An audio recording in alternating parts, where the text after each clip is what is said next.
Umar Ahmed, IFL TV, MTK Global. I'm at the Echo Arena today in Liverpool, at Haye 2 press conference, joined by Tony's trainer Dave Coldwell. How are you doing, Dave? I'm very good, mate. How are you?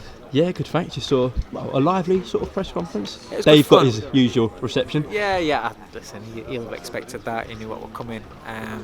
Doesn't mean that he was happy with it, right? But he knew what would come in. So yeah, it was a bit of fun, a bit of banter.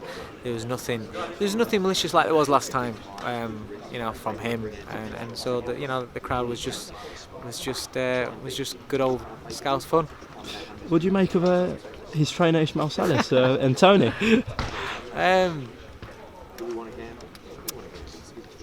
If you want me to be honest, I think Dave is uncomfortable with things like this these days, where he's not the golden boy and where he's not being spoken to favourably. He's a bit of a confidence man, and he likes to have people tell him how great he is. And I think he was perhaps struggling a little bit.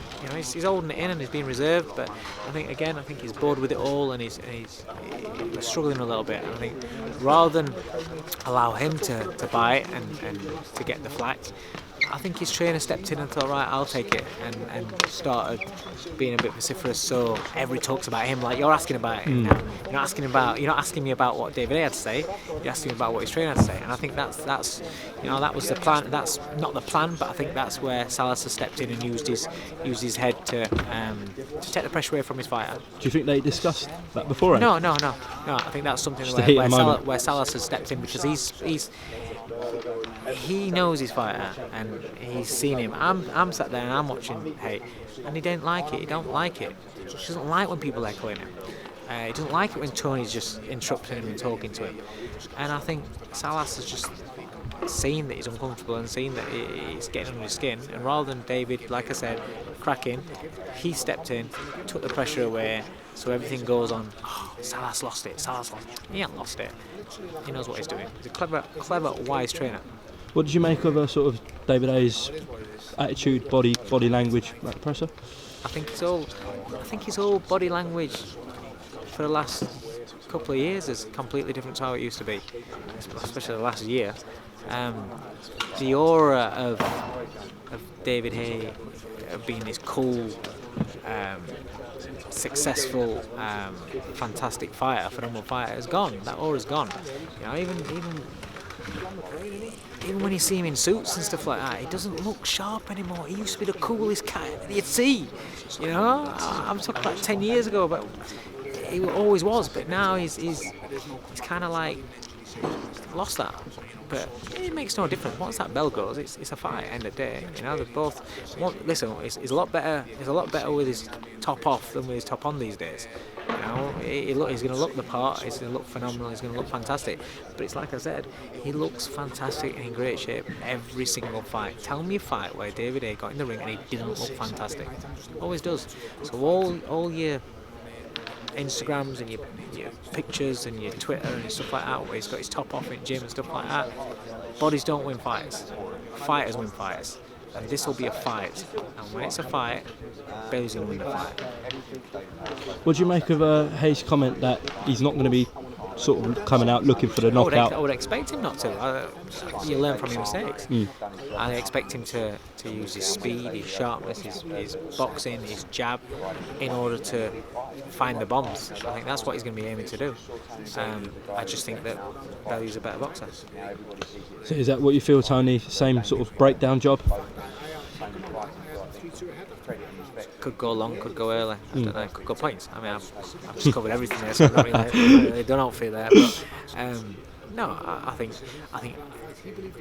the favourite way would be, for me, if I'm looking at it, I would say probably most likely to be points. But if everything goes to plan, then I think Tony stops him. What do you make of Adam Morallee? I think that's his name. Oh mate, don't get me started. What did Tony refer to? Why is he? I'm not being funny. Why does he put himself in that sort of position? He's just embarrassing. He's embarrassing, man.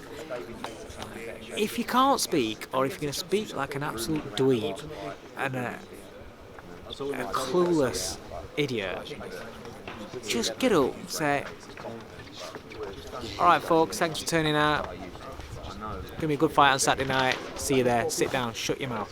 Don't come out and start trying to give it back to Scousers. Where you've got a wall of fans that are just going to crucify you. It's just, I don't know what he's is. trying to make a name of himself. I don't know. I don't know. Is he just? I think he's just when it comes, he's got to be clever because of what he does. I don't know what he does, but he's got to be clever because he's some sort of management or something like that. He's got to be clever on that regard, but he is stupid. Every time he gets up to speak, he just waffles shit that just leaves him open to abuse and to ridicule and for you just to have a giggle at. And it's great fun. So really, it's nothing to do with me. So I look forward to him getting up every time, and it's fun. Okay, let's talk about the McDonald twins. Firstly, Jamie, how's he looking ahead of his trip to Japan? Very good. He's. Do you know what?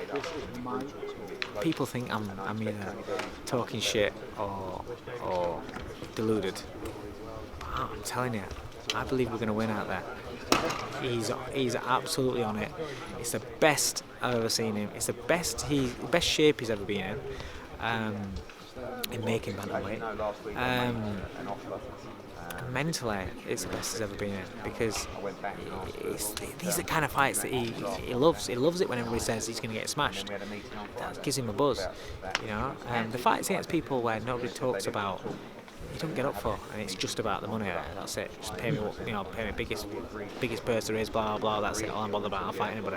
But when it's a fight where everybody says that you're going to get smashed, you're getting knocked out, you're fighting a monster, then he gets excited about it, and because he wants to prove everybody wrong, and that's he's on it. He's on it. Honestly, he's looking phenomenal. Sort of bring out the best of him, the step up. Yeah, 100%. Gavin. Yeah, Gavin's just gone up another level. He showed that in his last fight, and on the back of that, straight away, he's had 2 weeks on holiday. Then he comes straight back into the gym, and he's straight back into it. You can't wait for the Suriol fight. It's another great fight, great domestic fight for him. It's a good domestic name. It's been around a while. Everybody knows. But ultimately, it's going to make for a really good fight and a really good performance from Gavin McDonald. Okay, Dave, thanks for talking to IFL. Is there possibly a last message ahead of rematch on Saturday? No, I just want to say to the fans out there, thanks for your support. Thanks for your support of my fighters, especially Tony for this fight. And for those that write us off and don't like us because you get a lot of hates, it's your opinion and you're entitled to it, and can't be everybody's cup of tea, can you? Okay, Dave Coldwell, thanks for talking to IFL. I'm sure we'll catch up with you during the week. Thank you.